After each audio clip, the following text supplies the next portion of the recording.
ये साबित हो गया हम लोग के जेल में जाने के बाद भी जिस तरीके से छात्रों का खौफ सरकार के अंदर गया कि प्रधान को इस्तीफा देना पड़ गया। तो ये तो बहुत बड़ी जीत है छात्रों की। हम लोग को जेल में रखा गया, जेल का भी एक अनुभव जुड़ गया हम लोग के साथ। पहली बार जेल गए हैं? पहली बार जेल गए हैं। सीवान में 47 चलाया गया।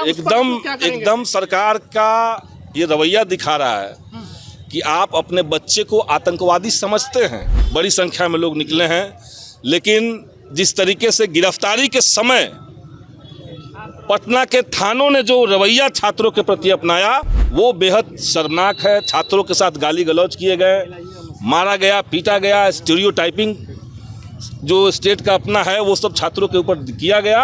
राज्य सरकार के द्वारा जो है केस वापस लेने के बाद जो है अब जो है बेऊर जेल से जो प्रदर्शनकारी जो है, जो छात्र जो है बंद थे, वो धीरे धीरे छूट रहे हैं और लगभग 100 छात्रों के करीब जो है आज जो है उन्हें जो है बेऊर जेल से जो है रिहा किया जा रहा है।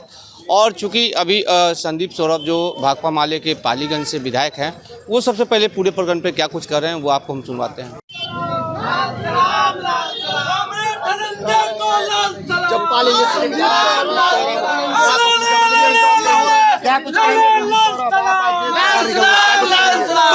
संदीप को लाल सलाम, है कितना दमन में तेरे, देख लिया है देखेंगे, जगह है कितनी जेल में तेरे, देख लिया है देखेंगे, कदम कदम पे लड़े हैं तुमसे, कदम कदम पे लड़ेंगे, कदम कदम पे लड़े हैं तुमसे, कदम कदम पे लड़ेंगे तुमसे।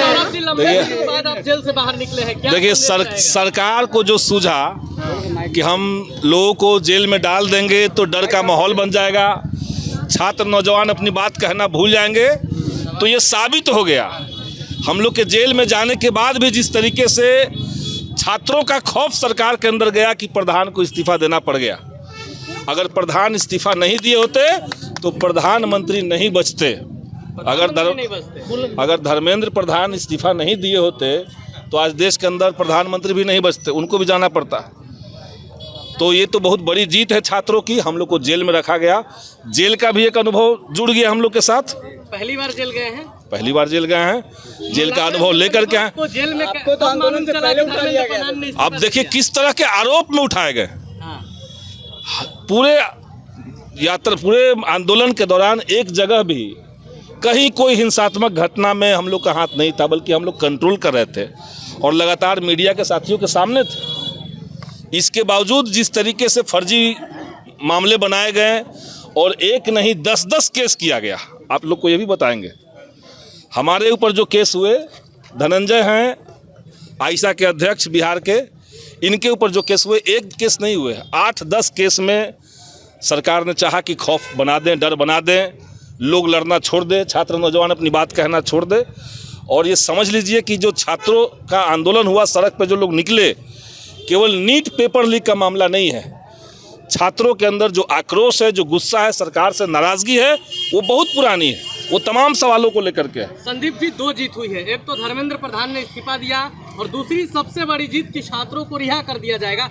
लेकिन क्या धर्मेंद्र प्रधान के इस्तीफे से सिस्टम सुधर जाएगा? नहीं, हम तो नहीं मानते। वो एक महत्वपूर्ण मांग थी हम लोग की, आंदोलन की एक सबसे महत्वपूर्ण मांग थी, पहली मांग थी, बल्कि वो एक सिंबॉलिक था जहां पे हम ये गारंटी करने की कोशिश कर रहे थे कि अगर इतना बड़ा कांड हुआ, अगर लगातार पेपर लीक हुए, तो सरकार को इसकी जवाबदेही लेनी पड़ेगी, कोई ना कोई तो जिम्मेदार होगा।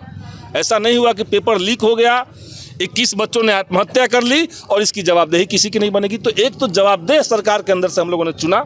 लेकिन सही बात है कि शिक्षा का बर्बादीकरण जिस तरीके से बीजेपी के शासन में हो रहा है, रोजगार के मौकों का जिस तरीके से खात्मा सरकार कर रही है, इन सब चीज़ों को लेकर के, और किसी भी मंच पे आप देखिए, केवल शिक्षा मंत्री निकम्मा है, बेकार है, करप्ट है, वो तो है ही। तमाम विभागों के अंदर क्या चल रहा है, विदेश मंत्री कैसा है, रक्षा मंत्री कैसा है, पेट्रोलियम मंत्री क्या कर रहा है, पूरे देश को बर्बाद करने के लिए मोदी सरकार का पूरा मंत्रिमंडल जवाबदेह है और सबके सर्वा मोदी जी हैं। बच्चों पे जो जिस तरीके से लाठीचार्ज हुआ, जिस तरीके से दिल्ली में महिलाओं के प्राइवेट पार्ट्स में डंडे डाले गए पुलिस के द्वारा, वीडियो सब वायरल है। तो देश का गृह मंत्री इस पर चुप्पी क्यों साधे हुए है? देश का लोकतंत्र का मंदिर जिसको संसद कहते हैं, आज संसद भवन में जिस तरीके से विपक्ष ने अपनी बात कही, क्यों गृह मंत्री ने जवाब नहीं दिया?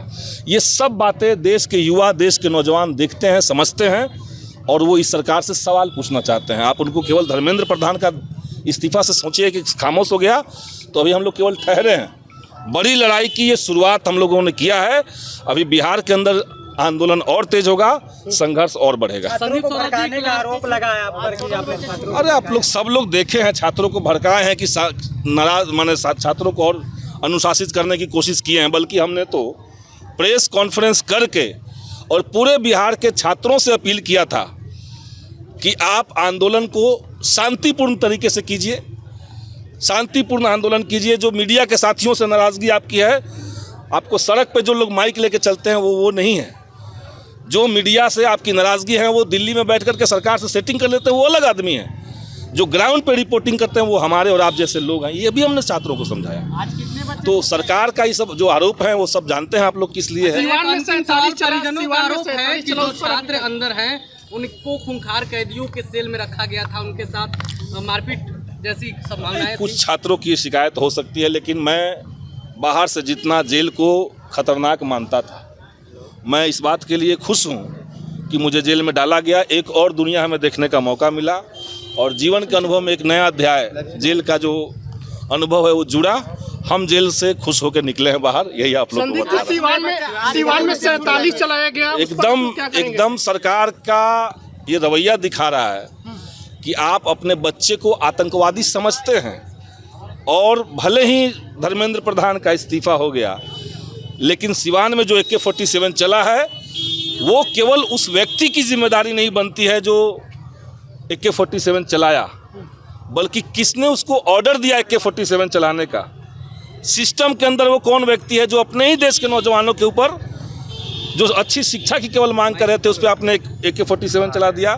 तो उस व्यक्ति को भी चिन्हित करके सज़ा होनी चाहिए, ये हम लोग मांग करेंगे। हम लोग बिल्कुल करेंगे, हम लोग बैठेंगे, देखेंगे। सिवान भी जा सकते हैं दिल्ली में। अभी तो हम लोग बैठ करके चर्चा करेंगे। जितने साथी हमारे निकले हैं, आप मीडिया के बंधु हैं, आपके सामने हम कहना चाहेंगे बड़ी संख्या में लोग निकले हैं। लेकिन जिस तरीके से गिरफ्तारी के समय पटना के थानों ने जो रवैया छात्रों के प्रति अपनाया वो बेहद शर्मनाक है। छात्रों के साथ गाली गलौज किए गए, मारा गया, पीटा गया, स्टीरियोटाइपिंग जो स्टेट का अपना है वो सब छात्रों के ऊपर किया गया और बच्चों के मोबाइल छीन लिए गए। ऐसे भी स्टूडेंट्स आपको मिलेंगे जो डेंटल दांत दिखाने के लिए वो बेचारा गया, डॉक्टर के यहाँ से निकल रहा है, उसको पकड़ के जेल में डाल दिया। बच्चा लाइब्रेरी में किताब रख करके बाहर निकल के घूम रहा है, उसको पकड़ के जेल में डाल दिया। और जिस तरीके से थाने में उसको टॉर्चर किए गए और सारे बच्चों के मोबाइल फ़ोन तमाम थानों में जमा है। थाना को जल्द से जल्द बच्चों का मोबाइल फ़ोन तत्काल लौटाना पड़ेगा, लौटाना चाहिए, ये आपके माध्यम से हम कहेंगे। और हमने बच्चों को कहा है कि कोई दिक्कत होगी हम लोग एक पूरे टीम की तरह सभी छात्रों के साथ खड़ा है। आज पूरे बच्चे छूट जाएंगे, छूट जाएंगे, कुछ बच्चे और आ रहे हैं। तो बिल्कुल आपने सुना साफ तौर पे कि यदि उन्होंने साफ तौर पे कहा है, हालांकि वो पहली बार उन्होंने बताया कि मैं पहली बार जेल गया हूँ और जेल का अनुभव जो है बहुत अच्छा रहा, एक अलग दुनिया है यहाँ। और साथ ही साथ उन्होंने साफ तौर पे कहा है कि यदि सिवान वाले मामले पे यदि कार्रवाई नहीं हुई तो कहीं ना कहीं एक बार फिर जो है बिहार में आंदोलन होगा। और उन्होंने साफ तौर पे कहा है कि ये कहीं ना कहीं छात्रों की जो है बड़ी जीत है, चूँकि जिस तरह से शिक्षा मंत्री जो थे धर्मेंद्र प्रधान ने इस्तीफा दिया और कहीं ना कहीं और तो उन्होंने साफ तौर पे यह भी कहा है कि इस देश में जो है शिक्षा व्यवस्था की जो स्थिति है उसमें सुधार की आवश्यकता है। यदि नहीं होती है तो आने वाले समय में जो है जो देश के जो युवा हैं वो जरूर आंदोलन करेंगे। फिलहाल खबरों को देखते रहिए दर्शक न्यूज़ में चंदन तिवारी, पटना।